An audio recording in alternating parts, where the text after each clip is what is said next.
El apóstol Pablo tenía un cariño muy especial por Timoteo. De hecho, le dice en una ocasión: me acuerdo de tu fe sincera, pues tú tienes la misma fe de la que primero estuvieron llenas tu abuela Loida y tu madre Eunice. Y sé que esa fe sigue firme en ti.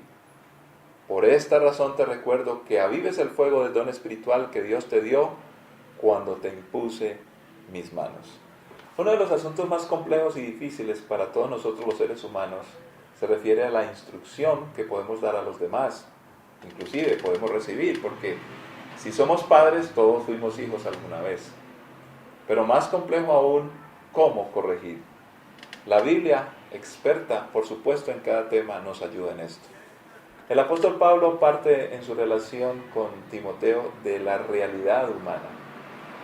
En otros momentos también le escribió y le dijo: Timoteo, yo fui blasfemo, fui malo, pero la gracia de Dios me ha tocado. Y por eso Él me escogió, por su gracia, reconociendo que hizo cosas malas. Todos tenemos un pasado nefasto.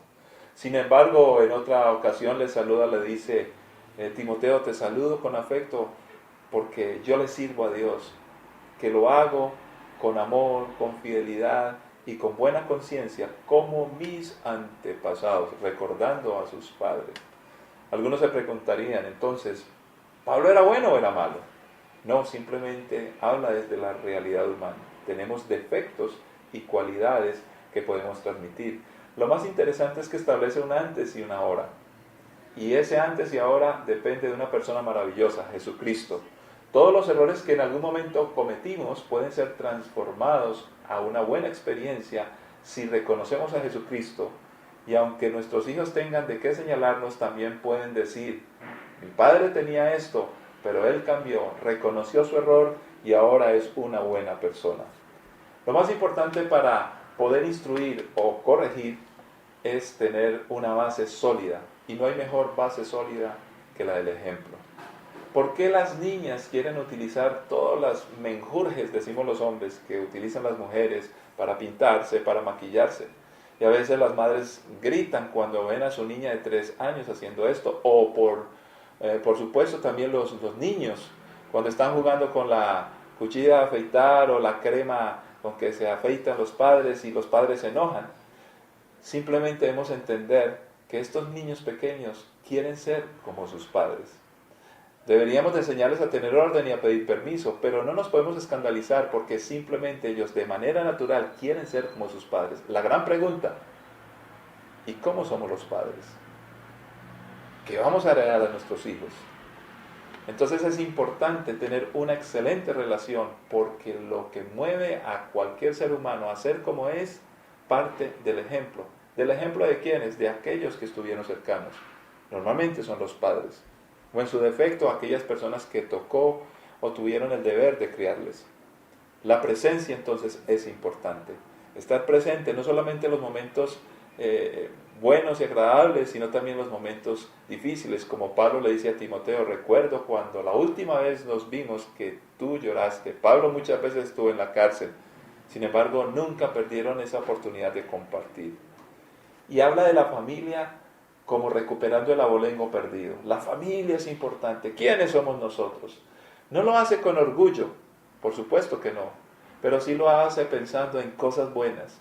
Debes de recordar y nunca olvidar cosas buenas que nos han caracterizado. Eso nos da realmente la importancia de la familia de la cual venimos. Tristemente muchos no tienen de qué sentirse orgullosos en su familia. La idea es cambiar esa situación y empezar a dar buen ejemplo para que nuestros hijos tengan un buen recuerdo. También empieza la instrucción de Pablo a Timoteo a avivar ciertas cosas, empezando por las cosas buenas que se heredaron cuando se impusieron las manos, en el contacto físico, cuando se compartía con este gran amigo que era como un hijo, Timoteo. El abrazo, la caricia, el jugar con el cabello de nuestros hijos imparte muchas cosas, pero más, al hacer esto con amor, imparte todos aquellos ejemplos que para estos jóvenes van a ser importantes recordar en algún momento de sus días. Poco a poco se va generando la identidad. de una u otra manera la instrucción, que ya no es solamente aquello que se enseña con los labios, sino que se da como ejemplo, empieza a formar identidad. Además de una identidad, todo tiene un precio en esta vida. Y no estamos hablando de un precio económico. Las cosas importantes y buenas, cuesta seguirlas. El camino es angosto, no ancho. Lo ancho siempre nos lleva a lo que acaba y termina, a la disolución. Lo angosto nos mantiene siempre en cintura. La puerta angosta, no la puerta ancha. Siempre hay un precio a pagar. Mantener valores en medio de un mundo sin valores. Mantener la honradez cuando mucha gente está buscando cómo explotar al otro es difícil. Guardar, ante todo, la gran riqueza de la enseñanza de la palabra de Dios. Si le depositamos a nuestros hijos la riqueza de la palabra, ellos siempre tendrán de dónde sacar para resolver conflictos, problemas y tomar las mejores y sensatas decisiones. Si podemos pensar entonces en la corrección, por supuesto que Pablo tuvo que corregir a Timoteo, pero permítame irnos al principio de la Biblia, el capítulo 3 de Génesis, cuando Adán y Eva pecaron. Dios había hecho exactamente lo que sugiere Pablo con Timoteo. Había un ejemplo, había una base. Dice la Biblia que se paseaban en el huerto y Adán y Eva hablaban. Pero parte de una realidad. Dios es quien es. Perfecto, puro y santo. Nosotros como padres no somos perfectos, pero sí podemos hablar de una realidad. ¿Cuál es la realidad? La realidad que realmente va a tocar a nuestros hijos para que tomen sabias decisiones. No es el cúmulo de conocimiento que podemos decirles. No. Tenemos que hablar de dos conjuntos, lo que sabemos y decimos y lo que nosotros hacemos. Y si juntamos estos dos conjuntos, grandes conjuntos, vamos a encontrar unos elementos comunes, aquellas cosas que decimos y que enseñamos y que practicamos. Tal vez muchas de las que decimos no las hacemos y muchas de las que hacemos no están dentro de lo que decimos. Solamente es ese cúmulo de cosas que decimos y hacemos son las que van a marcar el futuro de nuestros hijos.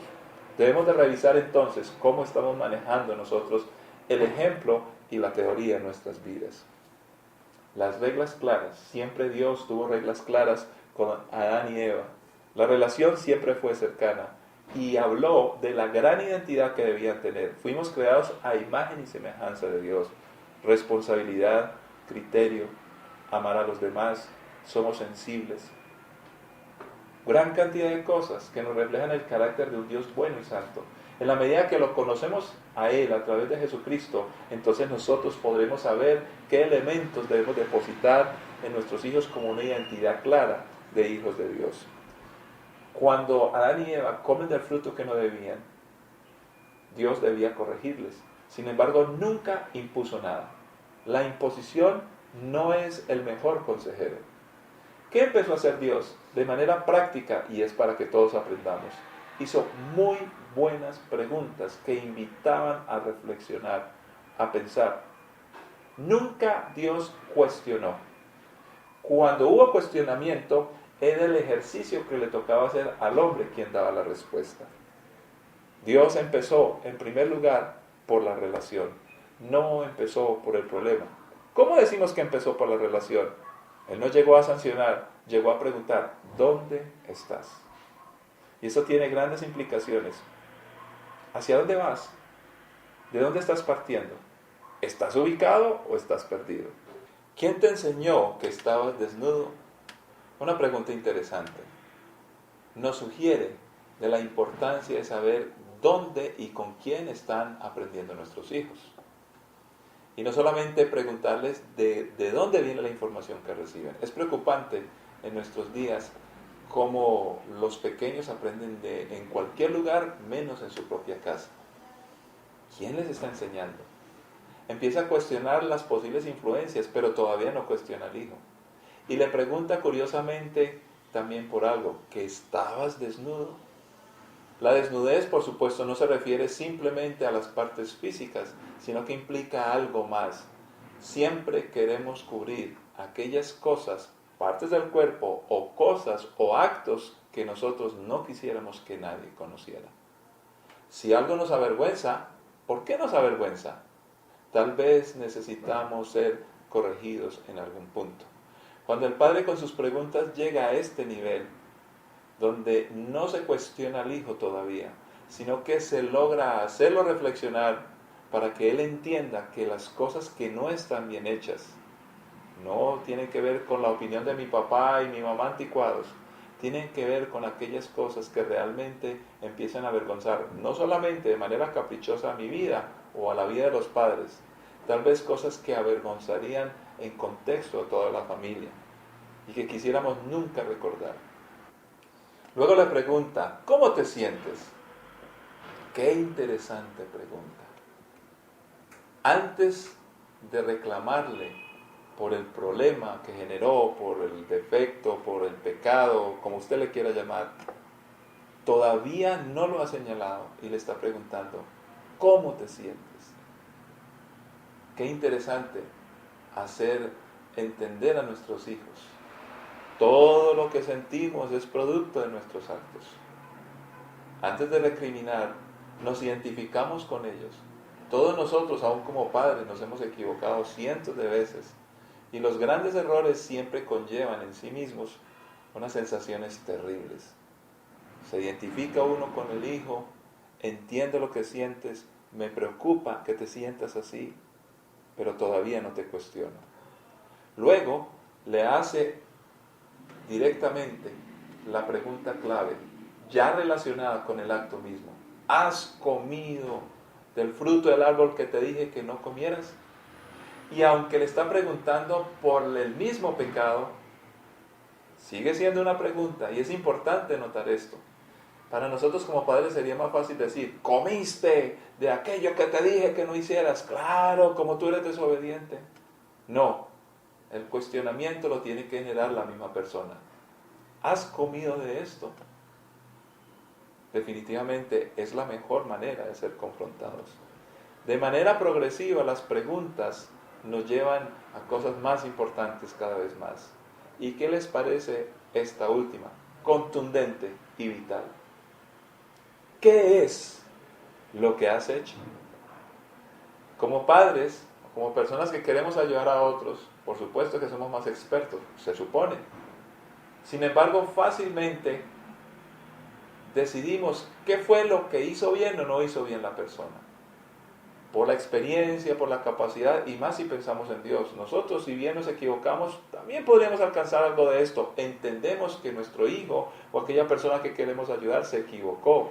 Tenemos el error identificado. Pero precisamente por todo ese bagaje es fácil hacerlo. No tiene sentido y gracia que lo hagamos nosotros y lo digamos nosotros. Pero que lo diga aquella persona que cometió el error. Que piense, ¿qué es lo que yo he hecho? Míralo todo. Mira cómo te sientes. Y por último, yo quisiera que repasáramos la progresividad de las preguntas. ¿Dónde estás? ¿Quién te enseñó? ¿Cuál es tu vergüenza? ¿Cómo te sientes? ¿Has cometido esta falta que no debías cometer? ¿Qué es lo que has hecho? Si lo dimensionas, entendemos entonces que el padre o el tutor pregunta, solo pregunta, buscando que el hijo o aquel que está siendo ayudado se cuestione. A él le corresponde ser cuestionado, él mismo. Tal vez podemos entender que los errores de los demás y cuando los amamos nos generan molestia, pero nunca, por molestos que estemos, debemos perder el control. Ya basta y sobra con aquella persona que se equivocó. Él perdió o ella el control. No sabe qué hacer. Y si yo pierdo el control, dos descontrolados, no llegaremos a ningún lado. La madurez y recordar que nosotros estamos recibiendo de Dios para ayudar a otros, poderles instruir y poderles corregir sin romper la relación. Qué bendición, qué privilegio que podemos tener como padres o como tutores. Dios les bendiga.